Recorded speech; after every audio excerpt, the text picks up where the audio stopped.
Hello and welcome to this week's episode of GAYme Speak. I am Layman Kingsford and I'm going to be chatting about a lot of the development that's been happening for Living Starship, my epic worker placement, roll and write, hand card development game. Big old epic legacy science fiction game where you're going to build your own crew your own starship, go on missions, and affect an entire galaxy spanning narrative. So what I've been working on recently is sort of the underlying mini games that propel your narrative and the game going forward. There are 5 types of missions once you've got your crew together and you've got your own ship. There are 5 classifications of missions. There's production missions where you're building things, terraforming planets, you're putting stuff together, assembling things. There are authority missions, which have to do with diplomacy, negotiating treaties, interacting with the governments in the galaxy, and the various people and their cultures, and all the things that go into that. Then there are conflict missions, sort of self-explanatory, predominantly of ship-to-ship combat. It could be person-to-person combat. Um, could also be a diplomatic disagreement. It can have diplomatic conflict. Then there are research missions, predominantly scientific, where you're trying to discover things, uncover new secrets. It may not always be scientific. It could be something sort of spy-oriented, what the infiltration department is dealing with. And finally, there are travel missions, because your ship and crew have to go places, and getting to places can sometimes be a journey in and of itself, especially going through the turbulent streaming space for faster than light travel. So I was writing about some of this, the conflict missions in particular, in my blog last Friday. So then today I thought, you know what, I'm actually just going to show some examples of where these things sit at right now. I've got some very early production methodologies of them. So don't worry about, these are not reflective of actual components, what you're going to see here in a minute. But it is reflective of sort of how I want it all to work. So they all work. They're all going to have roll and write elements using your dice and activating various polyomino shapes. If you're not familiar with what polyominoes are, think if you're familiar with Tetris, the various little shapes, you'll see here in a sec. But polyominoes are sort of one of the main tools that we use to fill out all these little to fill out all these little mini games. But your dice activate them at different qualities. You can upgrade your polyominoes so you can get lower and lower dice rolls to activate them, so they effectively become cheaper and cheaper to activate as your crew gets better and your ship gets upgraded. But I wanted each of these 5 different types of missions to work somewhat similarly, so that hopefully as much as possible they're sharing the same game components, so that the game box itself doesn't get overbloated with, because we've got 5 different types of games and 5 different sets of components. I want essentially similar, if not same, components being used from minigame to minigame to reduce costs, reduce the learning curve, so you're not having to learn entirely different concepts for each minigame. So they're all going to share a lot of DNA, so there's more or less variations on a theme, some various roll and write and polyomino concepts. So I think enough chat. Let me switch camera modes and I'll show you what I'm talking about. Alright, so what I've got depicted here to begin with is a research mission. And I've got your ship, and we'll have, it's a set of polyomino cards reflecting the amount of capabilities they have as a crew with the technology capabilities of their ship. So they'll have access to a various set of polyominoes. And on these cards, you're going to need a dice roll of 4 or higher, 2 or higher, 3 or higher, and 1 and higher, or higher, to activate this particular polyomino shape. And you can see this polyomino will be able to be entered, that's what this little thing is, enter into this grid in either the orientation of the arrow up, or you can rotate it once to the left or once to the right. A less developed polyomino, like this one beneath it, once you activate it with a 5, 4, 4, 2, 1 in dice rolls, can only be placed on the grid in that orientation. So today I'm just going to be picking these at random. I'm not picking any or applying any sort of particular strategy to it. I'm just demonstrating the method here. So what we've got is 2 time units, 2 rounds, in order to uncover as much information on the scientific mission. So all this would be activated from your crew members that you'd be using as worker placement onto the shipboard. We can forego all of that today. But anytime we would have a character with biochemistry, botany, safety, or chemistry, they'd give us better dice. I'm just using a sort of standard allotment of 1d12, 2d6s, 2d8s, and 1d4 today to sort of represent an amalgam of a basic dice pool. Roll them, I've got a 3, a 2, a 2, a 2, a 2, and a 1. And these D4s are sort of hard to see on camera, but that is a 2 there. And I'm going to want to activate this time. So I need a 4, which I don't have. I have a 3, yes. I have a 2, yes. I have a 1, yes. So now all I need is some way to get a 4. Now with your character cards and various crew cards, you have all sorts of ways to manipulate your dice rolls. You can always add +1 or -1 to one by activating their computerized uniforms. We'll say some character spends a card or triggers an ability that allows them to add these 2 together, so we get a 4. So there's our 4. So we've got a 4, a 3, a 2, and a 1. So now I can start anywhere on the edge of this grid. It's going to be sort of standard rules for most of these games. Your polyominoes must enter on the edge. And also when you're placing next polyominoes, they must be placed orthogonally, meaning next to or above or below one that already exists. They cannot be placed diagonally under normal conditions. I'm just going to randomly start right here. I'm going to pick this zone. So we've carved out that little sort of L shape. I could have rotated it either way. I'm just being simple here. So I'm going to move everything over a little. There we go. And I've opened all that up. So I've discovered nothing so far in whatever this mission would be. So rounds in this game are once, whole round is once every crew member you've got on your ship, which is 22 on your standard basic starting ship, at least as of this time. So we'd go through and do all 22 characters. So let's say 2 crew members were working on this, and we can assign a different 2 crew members on their turn to do the same thing. They'd get a different dice pool. There we go. Unless we're just trying to activate this next one down the line. 5, 4, 4, 2, 1.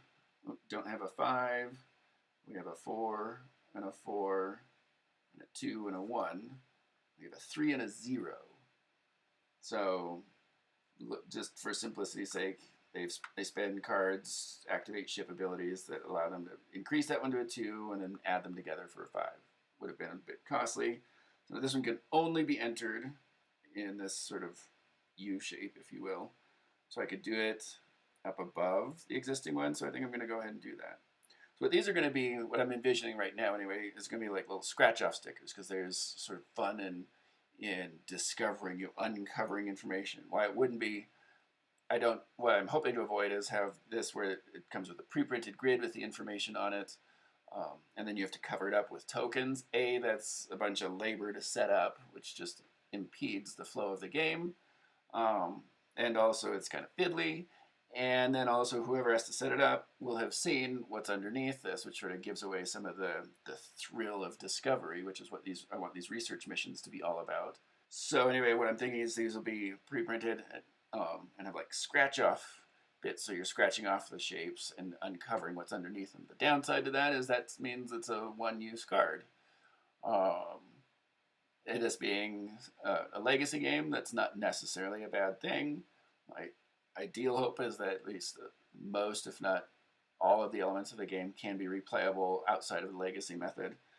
So maybe we'll come up with some way to, do these research missions and make them reusable, resettable. We'll see. Anyway, so I think I'm going to make this U shape right here. Oh, look at that. We uncovered some good stuff and 2 bad stuffs. Oh, and that's the downside of these is you accidentally knock them and then you see what's underneath one of them. But anyway, this is just for demonstration purposes. So I've uncovered 2 stress. So 2 crew members working on this would take a stress impediment. Or one, if there's 2 of them working on it, maybe they'd each take it. But then we've also discovered 1 clue, and our goal here is to discover 2 of the clues that this whole research project is hiding. And that's sort of how that goes along. We'd keep going and say that at the end of the day, all the other crew members were working on other things, so just those 2 sets of crew worked on that. I've got 1 more turn to do it. I'd progress on. Some of these might be, this might represent just some sort of research in a lab, so there's no outside elements working against the players. So other than time, maybe it's time sensitive, they're trying to discover, what is this, biochemistry and botany, safety and chemistry. So maybe they're trying to come up with a cure for a disease that's sprung up on some colony. And so the time is sort of limitation, so you're going to be dedicating more of your crew resources to try to get this done in a timely fashion, because at the end of it, you get done all in 1 turn. Maybe you get extra bonuses, you save extra people on the planet, those sorts of things. So there might be narrative incentives to do it quickly. Maybe it's one that's just sort of working in the background. Hey, we need to be testing these plants to see, because some scientist somewhere told us, hey, these plants might be good for something. And so you could work these on, this could be a little mission that's sitting on the side of your board. You can address it when you have free crew members and free time. But anyway, so that's sort of how we're envisioning these research missions to work. So now we have authority missions. This one is dealing again with biochemistry, regulations, medical, and devices. So maybe some sort of, maybe that previous mission we were just doing was to discover a cure for a disease that had popped up, and this is an authority mission. We've got a culture that's resistant to, or doesn't trust medical discoveries coming from the fleet or something. And so we've got to quote regulations and give them medical and biochemistry science to help convince them that these devices we've created that will help inject the cure properly and blah, blah, blah. It could all be that. That's what a sample of an authority mission is. So this game works as the grid is open and empty. There'll be a certain number of tokens. I'm just using cubes right now in the center. And the object of these authority missions is to move as many of these tokens off to your corner, your turquoise corner, as possible. And if it's a contentious one, there will be forces at play moving them off towards the pink corner. And clearly you want to get more of them off than the pink does. Right? So same thing here. We'll take just a basic dice roll. What we're going to be doing, as you'll see, 3, 3, 3, 3, 2, 0. That was a really good roll. I kind of want to keep that for future use.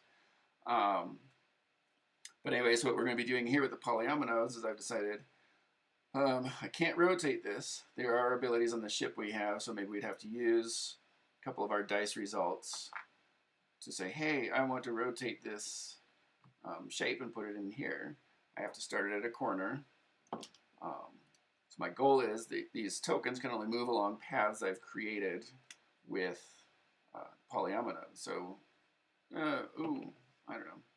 Maybe the rotation cost us 1 of the dice results. Because here we need a 5, a 4, another 4. Oh, we don't have enough. Let's play. We do enough things to get stuff to activate this polyomino shape.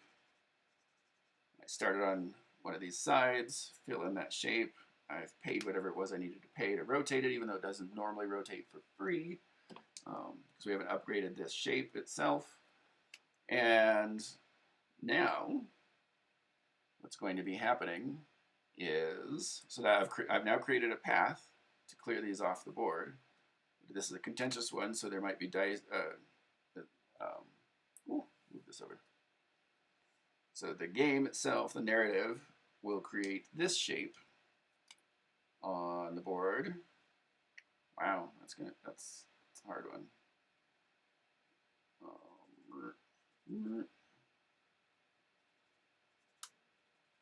I don't know what the rule might be if it gets placed underneath those squares, but something maybe that wouldn't be good.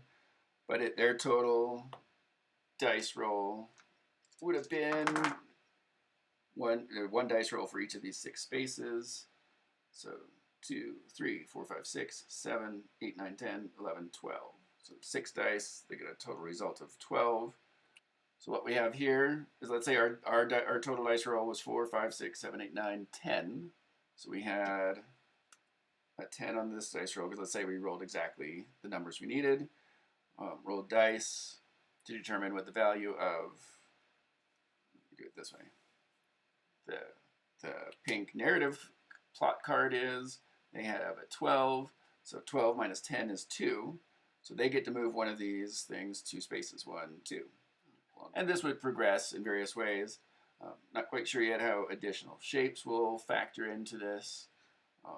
Still workshopping this one a little bit, but the overall notion is we're using the shapes and the dice roll totals to move cubes across the grid and off the grid on our side before they move more off of their side. And that will trigger certain results, or trigger certain narrative results depending upon the results of the little mini game. All right, moving on. Travel is the next one. We're doing this example as a non-contentious one, so there's not necessarily anything working actively against us other than time. We're going to say, hey, we've got to be to planet X in 2 time units. So we've got 2 rounds to get there. The object of this game is we've got to start here on the little star symbol. What we have to do is fill in the grid with polyominoes, where the numbers we assigned each square on the polyomino line up with the number path here, and we've got to complete them all in order to get there. So the square is not a particularly useful shape to start with. Let's start with this little line. Say we roll the dice. 3, 2, 1. We activated this 1, and we got a 3 and a 2 and a 1. So lining it up right here, we needed a 4, just for giggles. Let's say we got a 4, right? So that's easy. We could put the 2, and the 3, and the 4 there. This shape can be entered in any angle, right? So we've cleared out the 2, the 3, and the 4. Makes sense. Set that one aside. Next shape we get is 3, 2, 1, 0. And remember, these don't have to be exact numbers. It must be that number or higher. But what does have to be exact, or these are the same things, has to be these numbers or higher. So I need a minimum of a 4 here. So let's say we roll enough to get 4, 3, 2, 1. All right, which is more than if we got a 4 for a 3, a 2, and a 1. That allows us to get those numbers are bigger. And this little plus shape can be entered in at any angle. I'm going to enter it this way. So I put the 4 at the bottom, the 3 on the little pokey bit, the 2 on the upward bit, and the 1 doesn't matter. Right, the 1 is there, but I've got a 4, a 3, and a 2. And I'm going to have a 1 there. Doesn't matter because that's blank. Any number can go there. So yay, we're almost there. But still need to get more done. So here, oh look, what would be a good thing to fill in this with? The little block. We could do the block, which would require 4 dice results. Maybe we don't have enough crew. We don't have many crew left because we're at near the end of the round or something. And here we just need a 2, 1, or a 0 at the minimum. And we need a 1 and a 3.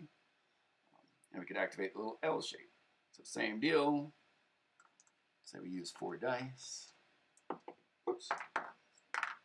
I'm having trouble rolling dice today. Not a good roll. A 2, a 1, a 1, and a 0. Which is sufficient to activate this. I just need a 2, a 1, and a 0, which I got. I also need a 3 in there. So maybe, or we can manipulate the dice through various character abilities.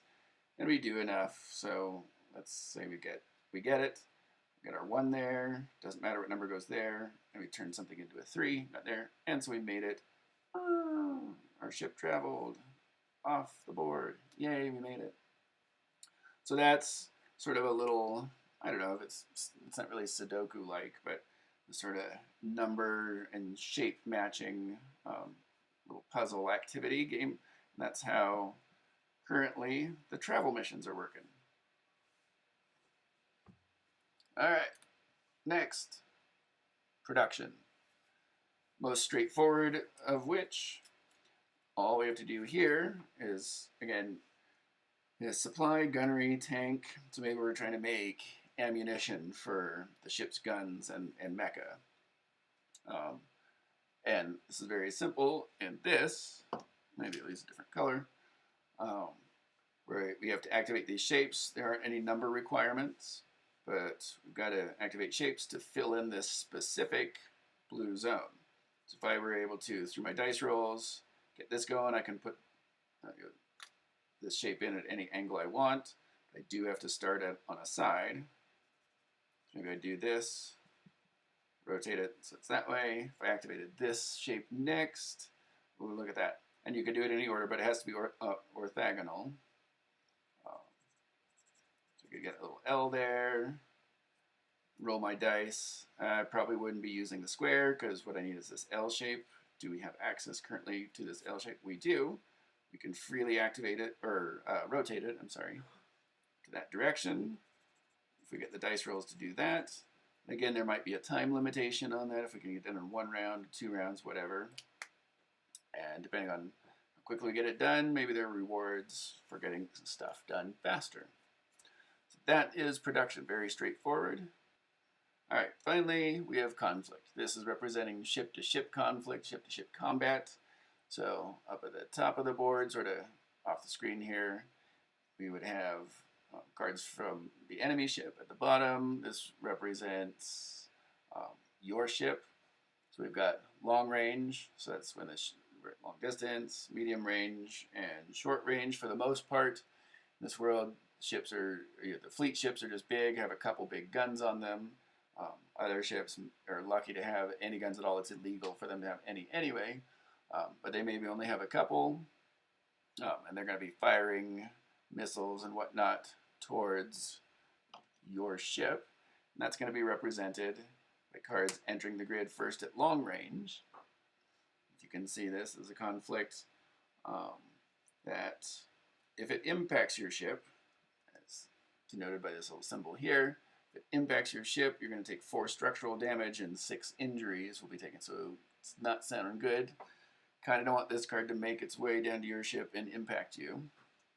So the idea here is just like the other games. You're going to be utilizing your polyomino shapes. We've activated this L shape. It has to start on the side. We're trying to cover up all the bad stuff on these cards before it reaches us. So normally at long range, only fighter pilots and their fighters and our big ship guns can hit anything here. Same thing in middle range and short range. The big guns don't reach short range, but the tanks, the mecha, that can be magnetically attached and walk around on the actual hull of the ship, they've got short range missiles. Navigation represents your ship's ability itself to dodge. And fighter pilots, of course, can come in close. So we'll say this is the first thing that gets launched at you from the enemy. We're going to activate this little L shape. It has to come in from a side. So first thing we're going to do is take out, that's a distraction, meaning your crew is getting distracted, which makes their dice rolls affected. We're going to put in, whoop, that's not the L I can do, because we can rotate it that way or this way. So what we're going to do is first, this is the enemy's first attack coming in. We're going to activate this L shape with our dice rolls. I'm going to, at this point, pretend we do dice rolls and manipulate them to what we need. I can tip this to the left or to the right, so I'm going to enter it into the board in this shape. I'm going to take out the distraction.